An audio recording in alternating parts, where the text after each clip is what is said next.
How to add delay effect in DaVinci Resolve. First of all, open your project and go to the Fairlight tab, which is dedicated to audio editing in DaVinci Resolve. This is where you will apply audio effects like delay to enhance your sound. Next, go to the effects panel on the top left side of the screen. Now use the search bar to find the delay effect. You will find it listed under audio effects, specifically in the Fairlight FX section.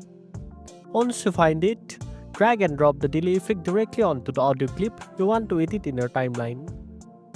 After you drop it onto the clip, a settings window will pop up automatically. Here you will see several parameters you can tweak. The filter option helps shape the tone of the delay by letting high or low frequencies pass through. The left and right controls allow you to adjust the delay timing for each stereo channel, which can create a wide immersive sound.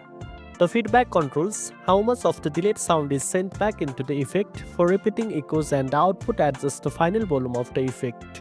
You can also continue to fine-tune the effect in real time from the inspector panel while playing the audio, so you can hear the exact impact of your changes. Once you are satisfied with the sound, the delay effect remains applied and will be included in your final audio mix when you export the project. And that's it. Now you know how to add delay effect in DaVinci Resolve. If you found this video helpful, don't forget to like, share and subscribe for more tech tips. Thanks for watching, and I will see you in the next one.